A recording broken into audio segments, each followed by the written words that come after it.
Well, good morning, Hey, Ronan. hey, good morning. Tell me how to say your last name here. The pronunciation is Azulay. Azulay. Yes. Okay. I've seen a slow progression. It's I won't say it's a zero-sum game, but I have seen a slow progression of since the 80s in my lifetime. We have put such an unbelievable reward on greed. And we, at the same time, have marginalized art, creativity. Previous to you being here, we had an interview with a guy that his brain is amazing, and we talked a lot about AI, and we talked about what happens when the computers finally get to the point where they can learn, they can think, they can do what they want to do at will. And he said, however, I think it's going to be really hard for computers to be able to duplicate human creativity. I disagree with that. I think that more and more you see actually computers recreating art and people buying this type of art. So it's not about what the computers can do. It's how we as humans respond to what we see. And what we perceive as value. As value. And I think that this is changing all the time. And I feel that we're losing the sense of the authenticity. Absolutely. And what comes with emotions when you see something. Because we can see how we fake emotions through so many things. So tell us what you do. So a little bit about myself. I always created art since I've ever remember myself. I came to New York to follow my dream, but I didn't want to be a starving artist. So I studied graphic design and illustration and found myself in the fashion industry, designing menswear for a decade and a half. And working in fashion, you realize how much product we manufacture and we pollute the world, and we would get a mountain amount of samples, and no one would know where those would end up. Right. And the loss of sense of and respect of the product and the material made me realize that I need to do something about it. And also the fashion world took a turn towards the last few years to the wrong side, and I think that there are fewer jobs. People were competing for those jobs, and I realized that I need to reinvent myself and go back to my root and to my dream and to create art. And I've changed completely. I reinvented my art, going from being a figurative artist to abstract artist, and I wanted to take an element from fashion and bring it into fine art. So I use mainly denim at the moment. That's what you said. And I recycle denim and I use it as my canvas. So I give it a new meaning, a new respect. I elevate it by stretching the actual denim onto a stretcher and create a new canvas from it, and that's the base for my art. Okay.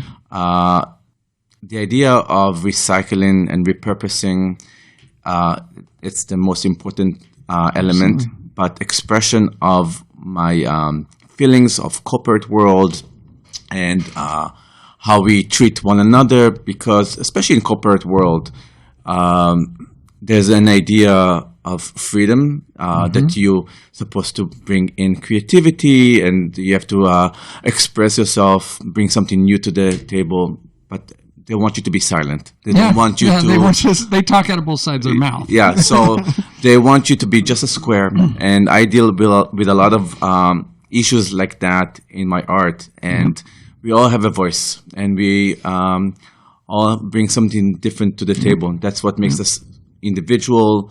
And this is our fingerprint. This is what we bring into... the corporate world that can make money, but they don't want you to do that. Right. They think that they can continue making money. A few years ago, I had a gentleman, and irrelevant what his background was, but he was in the world of finance. And he said to me, he says, Gary, he was very indignant with an argument that we were having. He says, Gary, deals are just pieces of paper. And my reply to that is if deals are just pieces of paper, then countries are just pieces of dirt. Countries are built by dreamers. Countries are built by entrepreneurs. Countries are built by people who others say are crazy. Yeah. And so what you just said about what drives you is really awesome, because that's why I'm here. I want to go back to your point about countries, Yep. because what I also deal with as an immigrant coming to this country, following my dream, Sure. and America had given me all those platforms Yep. to dream and to make it happen. I've had 3 careers by now, and I can't continue dreaming, but there's someone that makes you stop dreaming because of his rhetoric and his attitude Demagogue. towards, So what I also bring into the table in my conversation and dialogue with art is migration. And on denim especially is how color migrates from one place to another, because the way that I work, I have a dark background and I extract color from it, Yep. and then the process is adding color later, and color migrates, and you have to kind of control it. Does it wick? No, it's just like the way that you work with it is almost a reverse process. Okay. You use different methods to extract color, and it's so hard to almost control it, but you have to let it do what its own Right. DNA does, and you work with it. And the magic is letting the color explore and go from one place to another. And I use multiple canvases to create the idea of no borders, that one place, that we can move from one place to another with no borders, and let the magic happen, and bring all those beautiful people that come from different places and work their magic, how they bring that into a new place, to the new idea of what is a country. Yep. We are nomads, our nature. By nature, that's who we are. And I think that we want to explore. Right now, Absolutely. we may be exploring space and exploring different But ideas. that's in our DNA. Exactly. So that's what I want to bring as part of my conversation and my technique and my expression on what I do. So. Well, do you have a studio? Yeah, so my studio actually is also another fun fact. I work off of a denim factory. It's a mini denim factory. I set up shop there, and I use everything that is leftovers from either production, and even the dyes that I use are dyes that were used and they were about to be thrown away, and I use it in my art. So everything is recycled, everything that I work from. That's very cool. Where's your studio at? It's in New Jersey, Jersey City. Jersey City. I live in New York, and I go back and forth. It's like a quick ride from where I am. What draws you to Miami? I've been coming to Miami for 25 years, as long as I've lived in America. And I always loved the idea of it's multicultural. Thank you. We went to sushi place last night, and we were 4 couples, and we were all from a different background, and we ended up interacting with each other. And I think that that's the beauty of any international place that brings people from different cultures, different foods, ideas, and thought processes into one place. And Miami's warm place that allows all those things kind of happen. And all of that kind of conspires in this culture in Miami to make Miami I can't, I've been here 4 or 5 months and I can't put my finger on it. Right. I mean, I love the multicultural nature of it, but it's deeper than that. I mean, I went out at on New Year's Eve. I was lost. You're also in the right neighborhood right now, Wynwood. This is it's happening. It's happening right here. I want to bring more of these artists from Wynwood into this conversation as well. I want to talk to people who are doing industrial art. I want to talk to people that are doing outdoor art. We've got to nurture the artists. If we don't, I think we're going to lose something very, very precious. Budgets, a lot of budgets are getting It's all cut. about cut. Yeah, and they're cutting the wrong place because you know what? When you think about it, every child draws and creates art from age 0, Right. and we put a damper on kids. We kill it. We kill it immediately because we don't allow creativity. Everyone goes into. We talked about sports. There's so Why? much It's because the money. the money and brain damage. Like you go into all those sports and you create actually monsters more than anything else. You don't allow people. It's like gladiators. Like you create like those like big muscle guys that are there to kill, and instead of like build creativity and individualism. So No, I couldn't agree more, and that's what really scares me is that I saw that in my own daughter, who's now a teenager. She has to fight to be able to be creative because her class workload is immense, and I know that there's that little flame inside of her, but it's being pushed back. When you're saying that, one thing comes to mind: Lego. Lego used to be a thing that people will build on their own, like create like beautiful, intricate things. Today, you go to a Lego store and everything is preset, and you have like few shapes, and people build into those shapes. You buy the spaceship, or you buy this, exactly. or whatever. And where's the creativity? It gets lost. Yeah, you can technically build something, but where is the other extra element that goes into you not being a machine? And this ties into the conversation that you had before. Yeah. And I don't know whether you experienced this where you grew up, but I grew up on an erector set, which was little pieces of metal that you bolted together, and you could make Ferris wheels, and you can make all kinds of things. It was really funny when my daughter was about 3-4 years old. My mom and dad found an antique erector set from the 1950s on the internet and gave it to her. For that purpose was to stimulate creativity. Yeah. And, that is something that you brought up there that's really kind of interesting about the Lego store. It worries me a little bit about technology is that whether it's art, whether it's shopping for clothes, whatever it is, we're now kind of being pushed to be in boxes. Do you see that in art where people come in and they expect something and it's not?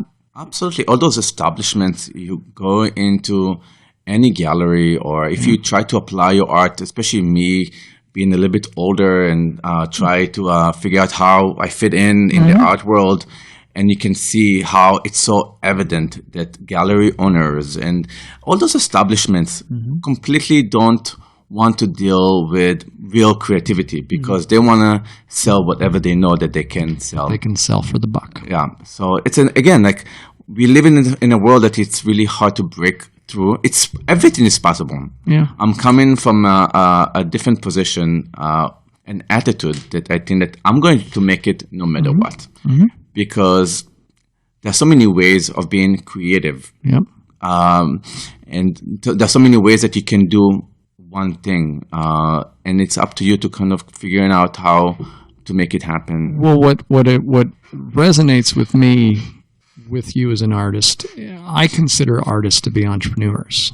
See, you have to have a financial incentive, regardless of your art, because you obviously have to feed yourself. I mean, that goes with the process. The unique thing about an artist is an artist already has the passion. Yeah. And then you have to figure out the business. A lot of times entrepreneurs, they want to go out and start a business, but they don't have the passion. But secondarily to that, what you said is, I think, what is critical to your success is, as you said, I'm going to be successful. That determination is different than want. I want to be successful is ambiguous. Thank you for saying that. There are moments where I feel discouraged and defeated. And doubt. Yeah. But you always find that little, tunnel of light that kind of helps you and guides you to go to the next level. And I think that I am at a place where I'm figuring out all of those things because, as you said, like I am a one-man show that I create the art. I create my website. I create my You're the all marketing I'm department. the marketing material. Yeah, everything, and then I am the salesperson of my art. So it's fun, you know. In the end, it is fun. So Well, and you know, us old guys, we can change careers. say again. Us old guys, we can change careers. I know. I had to change careers. Reinvent. Your We career. have to. Yeah. This is the 21st century. The 21st century is going to be the century of the entrepreneur and reinventing yourself. Yeah. That just goes with the territory. Well, in closing here, is there anything else that you'd like to leave with me? I'll allow you to, pitch a website or anything. Yeah, first of all, my website, I have two websites. One that I create my art, and the second one is that I create one-of-a-kind objects. Okay. We didn't talk about that. So the one that is my art website is ronanazulay.com. Okay. And you can use the spelling later. And then my design is row25design.com. Road 20. Row, R-O, Row 25. design.com. Okay. I create really the same idea of my art. I create one-of-a-kind objects that are derivative of the art, like throw pillows, boxes, a mirror. There are all kind of different things, again, from existing materials that people throw away, and I create those really magnificent items that sit with people's homes, and you don't throw it away because those are pieces of art, functional pieces of art. Functional pieces of art. Ronan, thank you. Thank and you. The door is open anytime you want to come back, friend. First of all, like one door opened in my Uber ride into this amazing conversation on Saturday morning. So thank you for giving me this opportunity. That was fun. I'm humbled. Thank you, Ronan. Thanks. You bet.